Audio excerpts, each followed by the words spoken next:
Hello, this is Life Coach Angelia. Um, and we are back again with our teen pregnancy life coaching program training. Um, and we left on talking about gaps in real world competence for pregnant teenagers. And we're going to, pick up on challenges. Um, and some of those are gaps in independent living skills. Because, if they're a pregnant teenager, they probably never lived by themselves before. And so they have to learn, how to be independent. And there's going to be a baby in the mix. If they're lucky, some of their family's willing to take them in and keep them. And that's usually the case. But sometimes it's not the case. So including money management. You can get your hands on a basic, money management or financial thing training. I did that with my Starting Over for Women class. And I got a lot of guff from some of the local males who taught, financial planning. But it's like, no, I'm talking about, someone who's never had a bank account before, how to manage their money, how to save, things like that. The fact that you might need insurance, I'm not talking about, creating a retirement plan and, diversifying your portfolio. That's not what I'm talking about. I'm talking about basic finances. They need to have a handle on, how to earn money, what they should spend, and what they should save, and what they need for their bills. Basic finances. They need to learn that. Um, Use of transportation. There are some of these people who have never ridden a bus. They don't have a permit or a license. So, they're used to just getting on the school bus and coming back home, walking around the neighborhood. So they need to learn how to use transportation. Learning to drive. If they're going to be driving, some people choose not to drive, and that's up to them. But if they're going to be driving, they need to learn how to drive. And that's something, if their family is not supportive with, that's something that you can help them with. Use of community resources. They have to know there are community resources. There are neighborhood places where they can go to get WIC for the baby.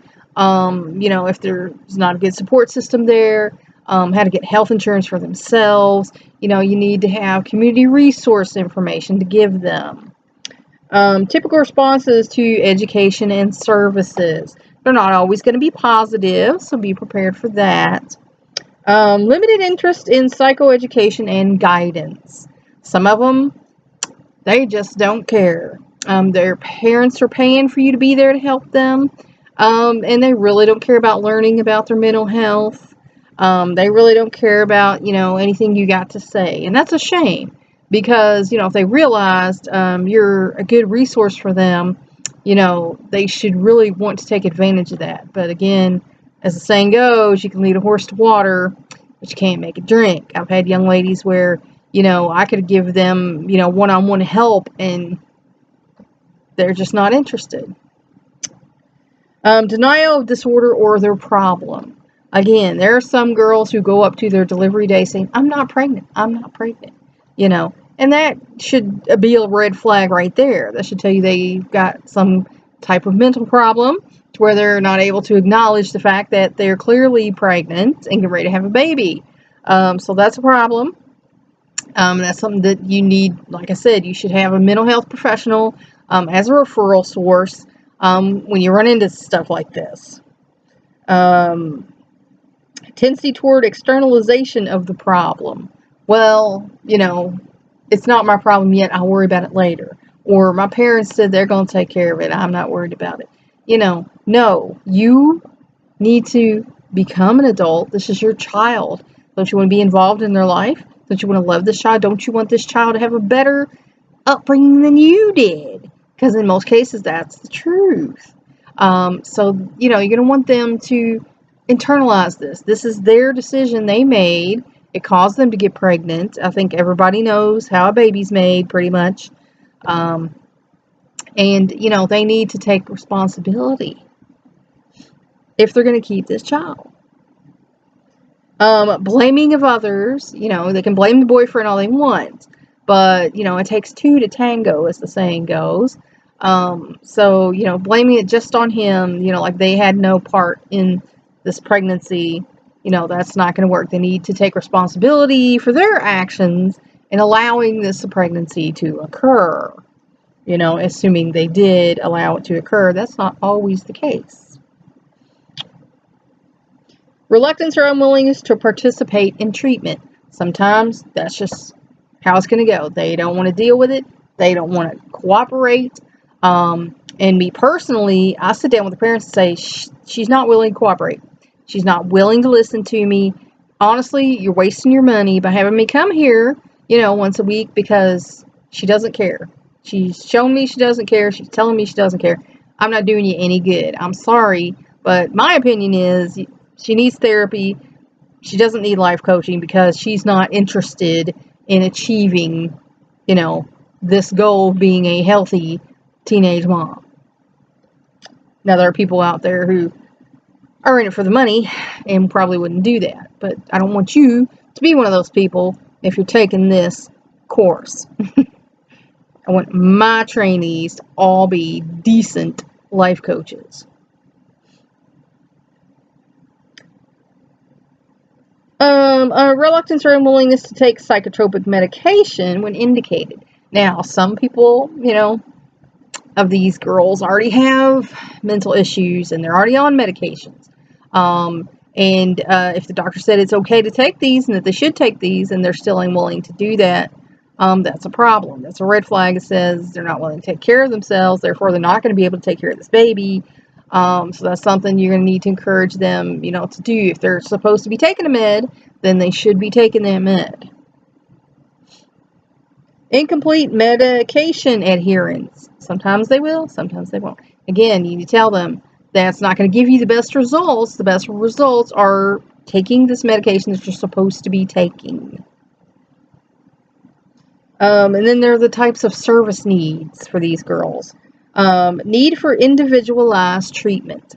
You can come up with 7 steps, 12 steps, however many steps you want to come up with. That's not going to fit everybody. Everybody isn't fit in a nice, neat little box. That's just the facts of life. You need to design the treatment, the coaching, with each individual in mind. Get to know them. Like I said, after you've talked to someone about a month, you start to get a feel for their personality, how they are, what they're going to be able to do, what they're not going to be able to do, what they're willing to do, what they're not willing to do. And then you need to design their coaching program around that, because one size does not fit all.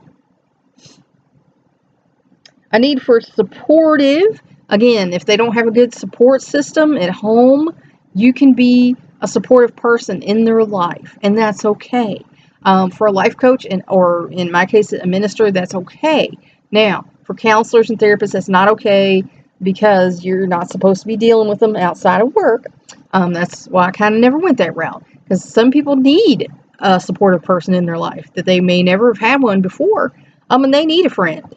They need someone they can talk to. So as a life coach, you can do that. You can be someone who's supportive of them. Now, be careful with dependent personalities, because they will try to go past the boundaries. If they come to the point where they're asking you for money, asking you, can they come live with you, asking you, trying to monopolize all your time, contacting you late at night, contacting you on holidays, or, weekends when they know they're not supposed to be contacting you unless it's an emergency, then you need to put a boundary there and say, hey, guess what? I'm not okay with this. And you and I both know what this is about. So stop, or I'm out. And sometimes they'll listen and sometimes they will not listen, and you have to be a little harsh, put a little tough love out there and say, hey, I'm done. You're pushing me too far, and we're done here. And it's up to you whether or not you're willing to take them back on. I personally, once we get to that point, because I consider myself a fairly easy-going person, and I'm willing to put up with quite a bit because I understand human nature. So if you get me to that point, I'm not taking you back. I'm done. You're going to have to find somebody else. Sympathetic, again, you can be sympathetic to their situation, but again, you don't want to enable their situation in any way.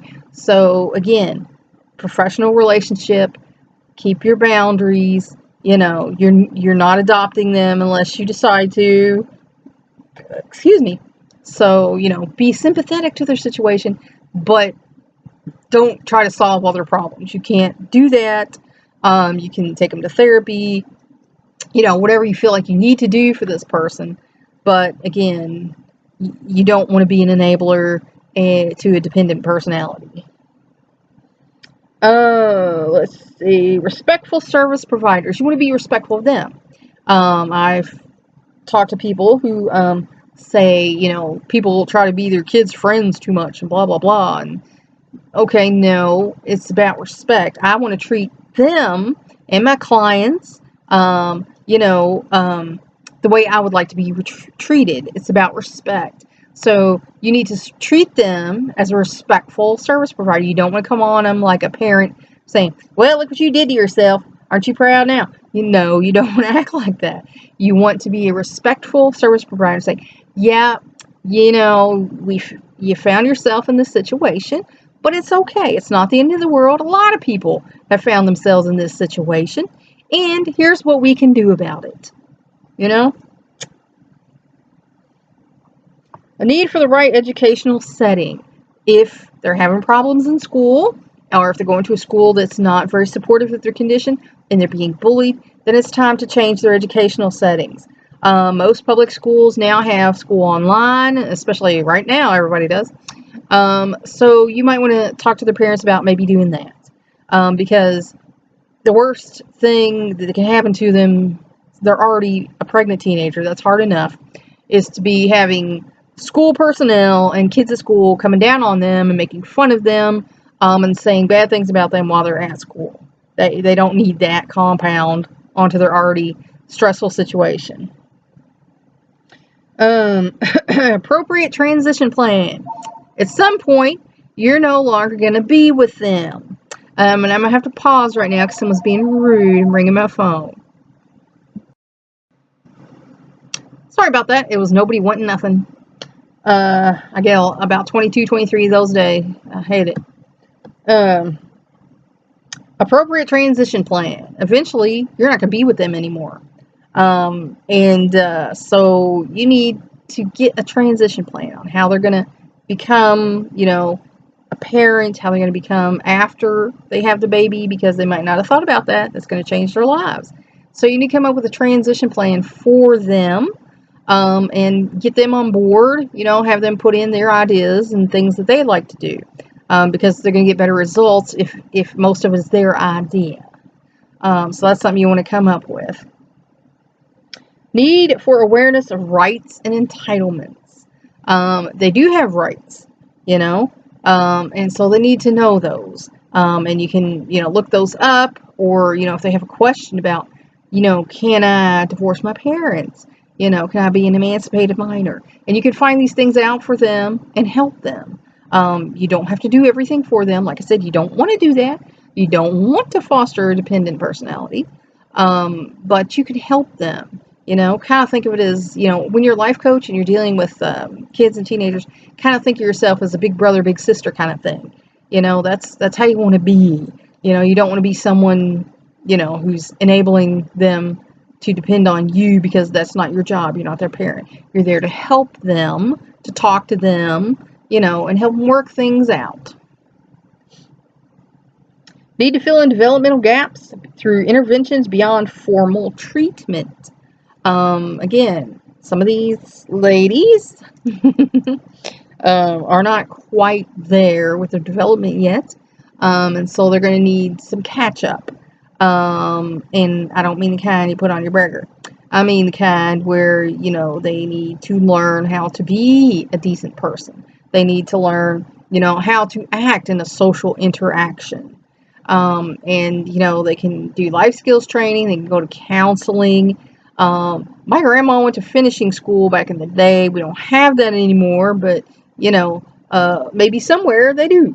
But, they need to learn how to be a decent person because they're now responsible for another little person's life. And so you want to train them up to be a decent person. Natural supports, of course, their family, their friends, any, outreaches in the area that deal with pregnant teens. Community involvement. There are classes, at different hospitals, Mommy and Me and, PB&J and different things like that you can find out about and give them information on. Cultivation of personal competence and use of leisure time. Again, what are they good at? What are they getting their best grades in? Because you want to cultivate that, because that's where they're going to excel and do their best and be more interested in doing these things. And it's going to be easier for them than if, the parents are saying, we want you to be a doctor, and they're terrible at math and science. Good luck with that. Again, use of leisure time, doing something creative, because creativity helps your self-esteem, it helps you see that you can do something. So you want to kind of push them in that direction. Their leisure time doesn't have to be always vegging out in front of the TV or, listening to hard music so it shakes the floor. It can be, reading and writing, listening to music, making art, things like that they're going to help their self-esteem. When youth involved in juvenile justice, need for conscientious implementation of BARJ with attention to competency development and restorative justice. Because sometimes young ladies get pregnant who are in the juvenile justice system. And again, you're going to want to work with them to become better people. They're going to become responsible for another person's life. So you're going to want to catch them up where there are deficits. And if they're already in the juvenile justice system, there are deficits. Okay. Independence versus dependency. These are issues we're going to talk about that they might need to work on. Desire to be independent, yet often highly dependent on support from parents, mental health staff, and others. So, especially during your teen years, these are something that's pretty common. But especially with pregnant teens, these are some problematic things. Again, they want to be independent, but they're still a dependent on their parents. So, that's something that you're going to have to work with them on, is how to be independent. And you have to kind of get the family on board with this, because, if the family is treating them like they're a little kid, then they're not going to be able to be independent. Being normal versus feeling a stigma. They already kind of feel a stigma because they're a pregnant teenager. But the desire to be like everyone else and not have special needs. Yet experience of stigma may be strong and may result in reluctance to accept services and medication and to make other necessary accommodations. And I'm going to have to pause this for a minute and we'll be right back. Sorry about that. I had some company. We're talking about being normal versus stigma. Yet the experience of stigma may be strong and may result in reluctance to accept services and medication and to make other necessary accommodations. Let's face the facts. They are teenage pregnant people, so there's going to be some stigma because that's not supposed to happen, supposedly, but it does. So you need to tell them, yeah, I understand. This is how people are acting. And, yeah, it's unfortunate because you are young. You have your whole life still ahead of you. So let's do this. Here we start from here, because you can't go back and undo how they got pregnant, so you need to start them from right here and now and work their way forward and tell them it's normal for them to feel this way, but it's not helpful for them to feel this way. Self-worth versus sense of inadequacy. Again, they might have some self-worth, but, clearly they aren't trusting their judgment too great right now. So that's something that you can work with them on. Desire to feel competent. Like I said, take things they're competent at, they're good at, their best grades in school, and work on those things, because that's going to be something that they can build on and succeed at. Yet doubts about one's ability to function in adult settings, which, just goes without saying. They're already insecure, because basically, excuse me here, I'm itching. They've been put in this situation that they're probably not going to be ready for. Now, some are. Some rise to the occasion and become great mothers. Others, not so much. So it's something you're going to work with them on about, being in adult situations, talking to adults, being respectful, treating people how you would like to be treated. Go back to the golden rule. And, help them to learn to navigate the adult world, because they're going to have to deal with doctors and nurses and social workers maybe, and they need to be able to express themselves in an adult manner. Meet requirements of competitive, outcome-oriented society. Unfortunately, that's what we live in, a competitive, results-oriented society, or outcome-oriented is what it said there. And, they already have enough pressure on them now. But, if they have good parents who are going to still allow them to go to school, who are going to allow them to, find a career, that's great. Unfortunately, that's not always the case. And you need to work with them. You need to teach them that, just because society says this, if you choose this, that's okay. It's up to you, how you live your life and how you raise your child. But now, again, you don't want them to be a dependent personality for the rest of their life. And that's really unfortunate. I've seen a lot of women, and when they get to the point where they're in their 50s and 60s and still exhibiting these type of behaviors, that's scary. Because, at this point, if they can't pull it out, their outcome is not going to look so good. Because, when you start getting older, that's the time you want to start relying on people a little bit more, oh, my balance is bad, I'm getting older, I'm not as good at things anymore, I'm getting arthritis, so if they haven't pulled it out by that time, there's usually not a great outcome. But anyway, you're going to want them to make good choices for themselves and their child so they can have a good outcome. Affiliation versus exclusion or isolation. Desire to be a part of a peer group and social networks, which we all want. We all want to be liked. We all want to be part of, a group, and we want to, have people like us. It makes us feel good. That's just a fact of life. Yet fear, often reality of rejection and lack of requisite social skills. Because, again, talking with other mothers, I've actually seen this happen, in a group before, where you have a mother who's, in her 30s or 40s, and then you have this new teen mother who's, 17 years old, and the older one's talking down to her like, well, you're a kid, you don't really know, you just happen to have a baby. If you were older, you'd realize, and I hate that, because it's like, no, that's ageist. And that's one thing I don't like: sexism, I don't like racism, and I don't like ageism. Those are my 3 pet peeves. You're going to get on my nerves if you throw some of them out there. So, you need to put them in groups where, it's going to be friendly to them. And that's not always the case, especially, like I said, in groups with teenagers, and there might be a problem with someone not wanting a pregnant or mothering teen in their group, and that's unfortunate. Predictability versus uncertainty. Desire to have predictable routines and be able to plan for the future. And of course, everyone wants that. Predictable routines helps us to have a sense of stability, and to know what's going on in our life. Excuse me. And of course, we all want to plan for our future and hope our future is going to be bright and our children's future is going to be bright. Yet lack of confidence in future stability and abilities.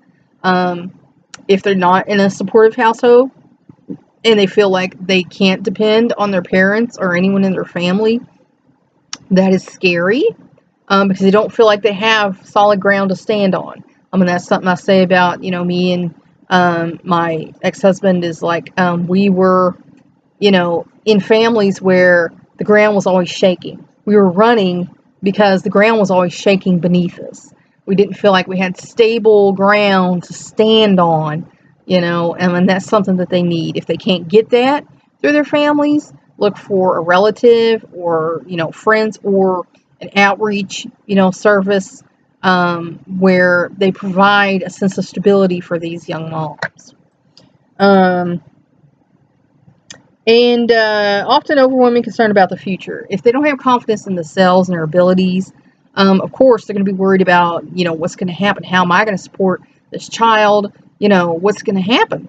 And so you need to, like I said, build on their competencies. Tell them, you're smart, you're good at this, you can do this, whatever it takes. Whatever it takes.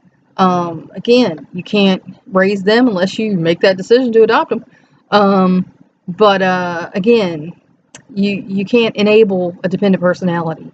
You need to get them to stand on their own 2 feet. And if they have housing, if they have clothing to wear and food to eat, then they're good. They're good. If they have some kind of little bit of money coming in, or families helping them or whatever, they're good. They don't have to depend on you for money or housing or anything else. And if you do that for them, you're enabling them to be a dependent personality. So sometimes you got to put some tough love in there and cut it off. And that's a shame, but that's the reality of it, because you don't want to make them worse. And if you are an enabler, you're going to make them worse. Goal-directedness versus passivity. Desire to have forward motion, yet frequent lack of movement due to anxiety and lack of belief in positive personal outcomes. This is the number one problem I have seen. These young ladies, they're not in a good place. They want to go forward with their life, but their anxiety levels are too high. And that is the number one problem people to work with in life coaching is people with high anxiety. Because if they're not taking their meds and their anxiety level is too high, they cannot hear you. You can give them the best suggestions in the world, come up with the best outline plan, anything for them. But if they are anxious to the point where they're not hearing you, they get stuck on one little thing you say, out of this whole paragraph, they got this one word they are stuck on and scared of, and then you say, what do you think? And they're like, I don't know. You lost me when you said this. I've just been sitting here stressing about it, and you're like, oh, because they're not going to learn anything that way. So people with anxiety are the hardest people to work with. But if you can help them to overcome that, advocate for taking their meds, because some people's anxiety level is so high, they literally just cannot stay in a conversation. You can't have a conversation with them because they are off on left field. Like I said, one little word can just throw them off. And you can't teach someone who can't hear you. If they are all up in their head so that all you sound like is the, teacher from the Charlie Brown, wah, wah, wah, wah, wah, wah, you're not doing them any good. And, unfortunately, I've had to call it quits with people because I know I'm not doing them any good. They just want someone there, because their anxiety is so bad, that they can't function. But, what are you doing for them if you can't teach them? Unfortunately, they have to learn. They need to get stabilized. They need to take their anxiety medication. And only when they're stabilized can you teach them something. Because like I said, you can't teach someone something if they can't hear you. If they got hung up on one word and they're having, some kind of anxiety attack, and you're sounding like the, teacher from Charlie Brown, you're not doing them any good. They're wasting their time and their money by having you come and try to fix them when what they need is to get their anxiety under control, so then you can teach them how to take steps which will lessen their anxiety so that they can do better. It's a vicious cycle. They might not believe in themselves, especially people with low self-esteem. If they've been told very negative things growing up. They might not have any self-worth. They think, this is what I'm hearing about me, so it must be true. I don't feel like it's true, but this is what's being said, so they must be seeing something I'm not seeing. I don't know, So, again, sometimes you have to talk them out of things other people have said about them. It's like I say over the years, it's amazing the things I've found out about myself.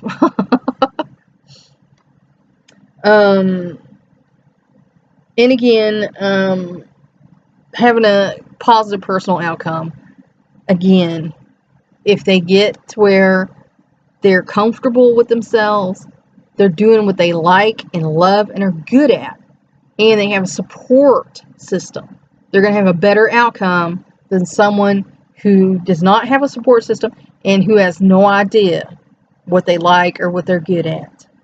And that's all for now. Until next time.